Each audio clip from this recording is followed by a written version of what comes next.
देश के हर घर के लिए ये खबर है। अगर इस वक्त आप खाना खाने जा रहे हैं तो रुक जाइए, क्योंकि ये खबर देखना आपके लिए बेहद जरूरी है। इसीलिए भी क्योंकि यहां सवाल आपके और आपके परिवार की सेहत का है। नमस्कार, मैं हूं आपके साथ शीरी।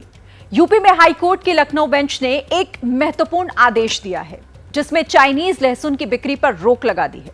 बिल्कुल सही सुन रहे हैं आप, ये इस वक्त की ब्रेकिंग न्यूज है। चाइनीज लहसुन की जानकारी देने के लिए हेल्पलाइन नंबर भी जारी करने के लिए कहा गया है। बाकायदा चाइनीज लहसुन का पता लगाने के लिए एसटीएफ का गठन किया गया। तो चाइनीज लहसुन को लेकर इस वक्त की ये बड़ी खबर।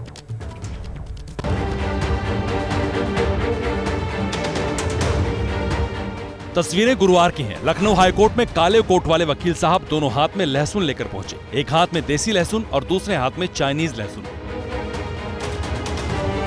मांग हो रही है कि चाइनीज लहसुन सेहत के लिए खतरनाक है, इसलिए इसे बैन किया जाए। आज कोर्ट ने चाइनीज लहसुन जब्त करने का आदेश दे दिया है। कोर्ट ने डीएम लखनऊ को कहा है कि एक हेल्पलाइन नंबर जारी करें, वहां जहां कहीं भी लहसुन बिक रहा है तो उसको डंप करें, सीज करें।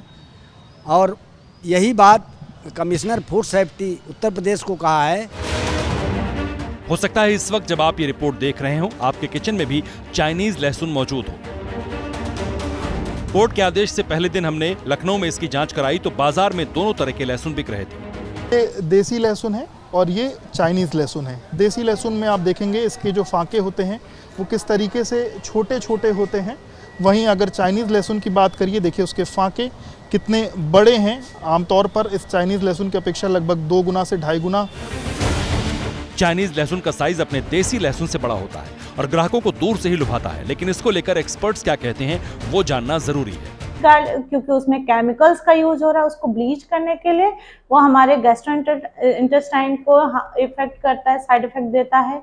साथ ही उसके जो कैंसर कॉजिंग मैंने बताया, कार्सिनोजेनिक केमिकल होते हैं, उससे कैंसर के आंतों के कैंसर का स्पेशली खतरा बढ़ जाता है।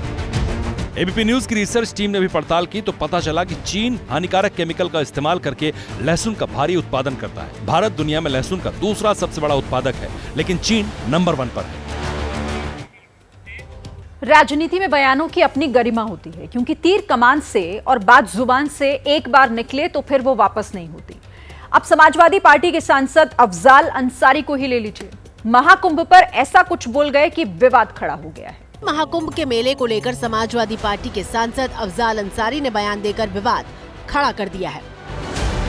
धार्मिक आयोजनों में लोग गांजा पीते हैं, उसे भगवान का प्रसाद और बूटी कह करके पीते हैं। तो भगवान का प्रसाद और बूटी है तो अवैध क्यों है भाई? कुंभ लगने जा रहा है ना, एकाध मालगाड़ी भी अगर चली जाएगी गांजा की तो खत्म हो जाएगी। बयान एक गैर हिंदू सांसद ने दिया है और मामला हिंदुओं की आस्था पर चोट का है। लिहाजा अपने सांसद के इस बयान को न समाजवादी पार्टी डिफेंड कर पा रही है और न ही उसकी साझेदार कांग्रेस हजम कर पा रही है।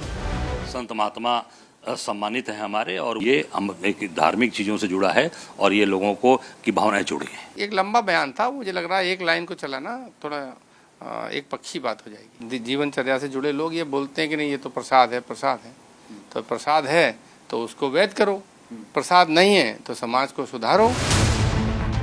अफजाल अंसारी अगर गांजा भांग तक सीमित रहते तो अलग बात थी। कुंभ की एंट्री कराकर उन्होंने साधु संतों को भी नाराज कर दिया है कि तत्काल आपको ये शब्द वापस लेते हुए माफी मांगना चाहिए, अन्यथा इनके खिलाफ हिंदू महासभा एफआईआर दर्ज कराएगी। योगी सरकार से मेरा आग्रह है कि उनके ऊपर जो है सख्ती से कार्रवाई करनी चाहिए। बिना शर्त जो है, बिना समय गंवाए सशर्त माफी मांगना चाहिए, अन्यथा उनके खिलाफ साधु समाज मिलकर के बहुत बड़ा आंदोलन करेगा।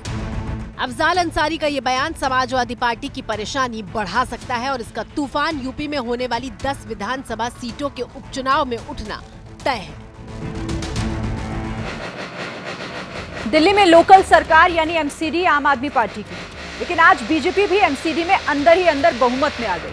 एमसीडी की स्टैंडिंग कमेटी की एक सीट का चुनाव आज बीजेपी ने 0 के मुकाबले 115 वोटों से जीत लिया।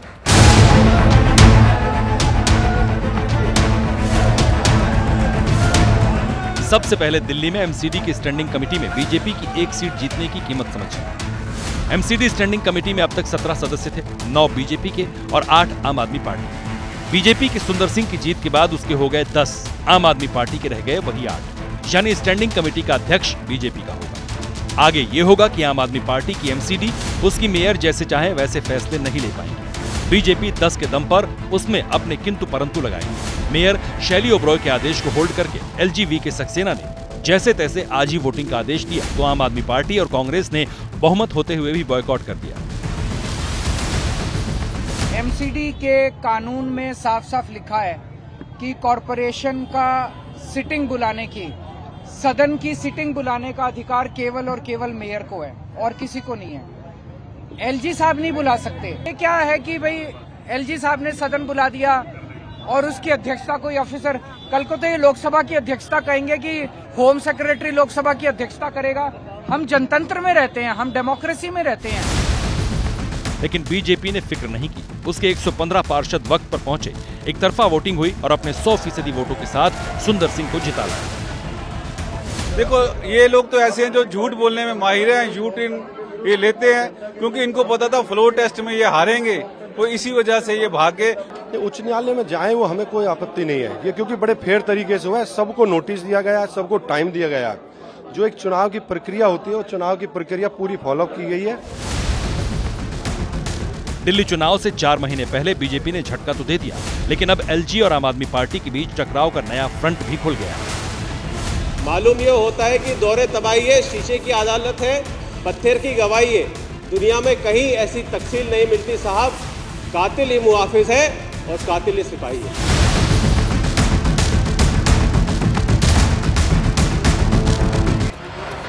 दिल्ली यूनिवर्सिटी के इलेक्शन को एक अरसे से दिल्ली का मिनी चुनाव माना जाता है। डीयू चुनाव में पैसे का जोर पहले कभी इतना नहीं दिखा जितना इस बार देखने को मिला, और आज वोटिंग के बीच थोड़ी बहुत मसल पावर भी दिखाई दी।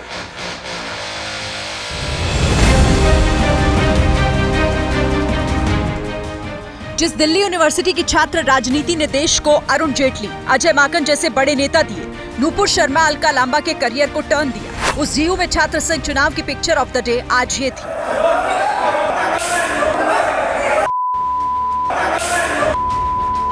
नॉर्थ कैंपस के लॉ सेंटर 2 में एनएसयूआई उम्मीदवार लोकेश चौधरी ने चुनाव ड्यूटी में लगे प्रोफेसर का हाथ मरोड़ दिया, धक्का भी दिया। एनएसयूआई कल से आरोप लगा रही थी कि कई प्रोफेसर एबीवीपी को जिताने में लगे हुए हैं। जब 8:30 बजे तमाम छात्र यहाँ पर वोटिंग करने के लिए पहुंचे तो चौक से कुछ स्टूडेंट्स के जो कैंडिडेट्स हैं उनके नाम और उनके बैलेट नंबर यहाँ पर लिखे गए थे। तो स्टूडेंट्स ने इस बात को लेकर हंगामा किया कि अगर मॉडल कोड ऑफ कंडक्ट लागू हो गया है तो उसके बाद ये सब क्यों लिखा गया। एबीवीपी का कहना है कि मारपीट एनएसयूआई वालों की बूथ कैप्चरिंग ना कर पाने की बौखलाहट है। दावा किया कि पिछली बार 3 पोस्ट पर जीते थे, इस बार 4 जीतेंगे। तो एबीवीपी के चारों कार्यकर्ता जो हमारे चारों सेंट्रल पैनल के कैंडिडेट हैं, उनके फेवर में स्टूडेंट का एक बहुत ही अच्छा रुझान आ रहा है और उस रुझान के आधार पर इस बार एबीवीपी एनएसयूआई को चारों पद पर पराजित करते हुए एबीवीपी एक नई कीर्तिमान स्थापित करने की दिशा में। डीयू में पूरे उत्साह से वोट पड़े, लेकिन इतना ही चुनावी उत्साह हाईकोर्ट के आदेश की धज्जियां उड़ाने में भी दिखा। रईसी के प्रदर्शन में दोनों स्टूडेंट ग्रुप ने रेस लगाई। अभी आपको केवल और केवल जो प्रचार की पर्चियां हैं वो नजर आएंगी। कैंपस की जो पूरी सड़कें हैं वो फिर से इन पर्चियों से पटी आपको नजर आएंगी। कॉलेज के बाहर जितने पर्चे उड़ाए गए वो तो कचरा बीनने वालों ने समेट लिए, लेकिन अब दिल्ली यूनिवर्सिटी को पोछा लगवाना है, वो भी इन्हीं छात्र नेताओं से, क्योंकि हाईकोर्ट का ऑर्डर है कि ये दिल्ली को पहले जैसा क्लीन करके देंगे, उसी के बाद वो काउंटिंग होने देगा। रानी लक्ष्मीबाई ने आखिरी दम तक अंग्रेजों को अपनी जमीन नहीं दी थी, लेकिन ताज्जुब देखिए, दिल्ली में उनकी मूर्ति के लिए थोड़ी सी जमीन देने पर झगड़ा हो रहा है।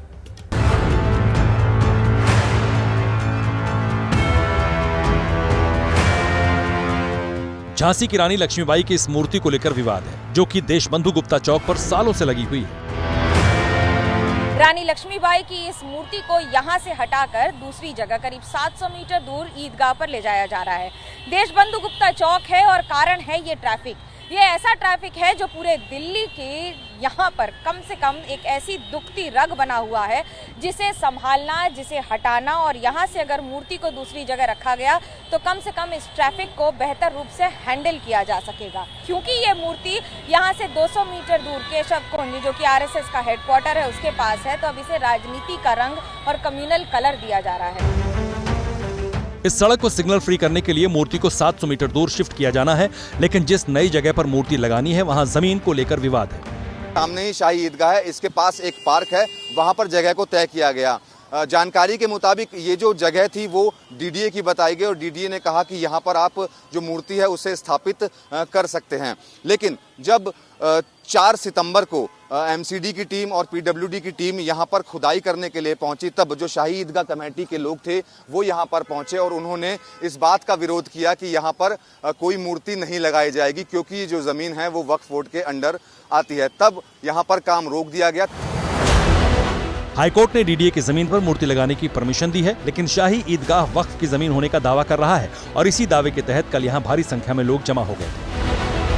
मामला ना बिगड़े इसके लिए कल से ही यहाँ पुलिस वालों की तैनाती की गई थी। आज पुलिस वालों की संख्या बढ़ाई गई है। राजनीति के लिए विवाद ईंधन का काम करते हैं। एक विवाद महाराष्ट्र में भी शुरू हुआ है। शरद पवार गुट एनसीपी के एक नेता हैं जितेंद्र आव्हाड, जिनकी पत्नी रीता ने अलकायदा के सरगना लादेन की तुलना एपीजे अब्दुल कलाम से कर दी है। टीवी स्क्रीन पर आपको 2 तस्वीरें दिख रही हैं। एक भारत के पूर्व राष्ट्रपति एपीजे अब्दुल कलाम की है, जिन्होंने भारत को परमाणु शक्ति बनाने में अहम योगदान निभाया। दूसरी अलकायदा के सरगना ओसामा बिन लादेन की है, जिसने हजारों लोगों को आतंक की भट्टी में झोंका और दुनिया को 9/11 जैसा जख्म दिया। कहने को इन दोनों में जमीन आसमान का अंतर है, लेकिन महाराष्ट्र में शरद पवार गुट के एनसीपी नेता जितेंद्र आव्हाड की पत्नी रीता आव्हाड को इनमें कोई फर्क नहीं दिखता। ओसामा बिन लादेन की बायोग्राफी पढ़ो। जिस तरह से एपीजे अब्दुल कलाम साहब बने, उसी तरीके से ओसामा बिन लादेन एक टेररिस्ट बना। लेकिन क्यों बना? पैदा इसी को नहीं था ना, तो समाज ने बनाया। रीता आव्हाड ने यह बयान ऐसे मंच पर दिया जहां बड़ी संख्या में स्कूल के बच्चे उन्हें सुन रहे थे। यही वजह है कि इस पर सियासी माहौल इस कदर गरमाया कि शिवसेना ने रीता की तुलना औरंगजेब फैन क्लब से कर दी। ये तो पहले से ही औरंगजेब फैन क्लब के मेंबर है, तो वो ओसामा बिन लादेन को समर्थन कर दुनिया में अमन और शांति के खिलाफ बोल रहे हैं। उसके समर्थन में बोलने वालों का शिवसेना खंडन करता है।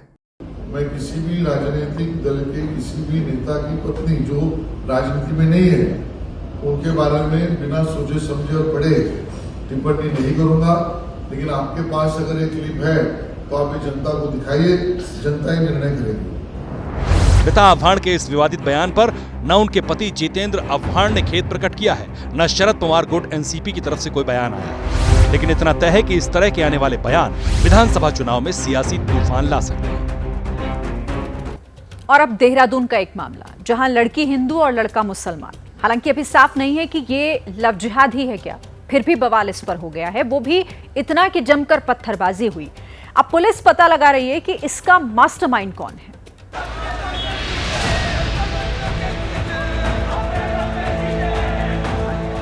ये दोनों तस्वीरें उत्तराखंड की राजधानी देहरादून की हैं, जिसमें एक तस्वीर 26 सितंबर की रात की है, जिसमें 2 पक्ष के लोग एक दूसरे पर पथराव कर रहे हैं।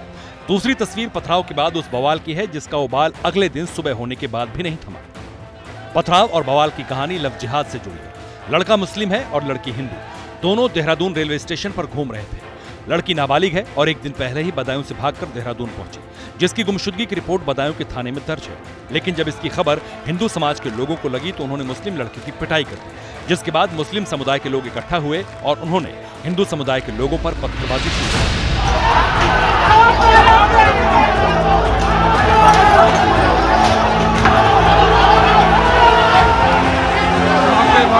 और देखते ही देखते इस घटना ने हिंसा की शक्ल ली। इस पत्थरबाजी में दर्जनों लोग घायल हो गए।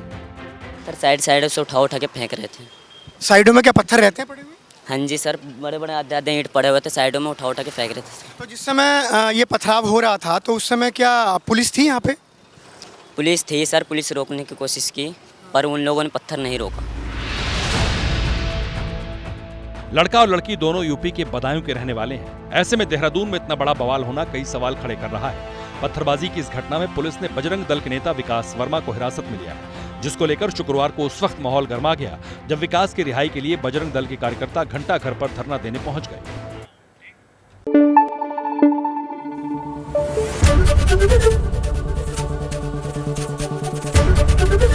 एबीपी न्यूज आपको रखे आगे।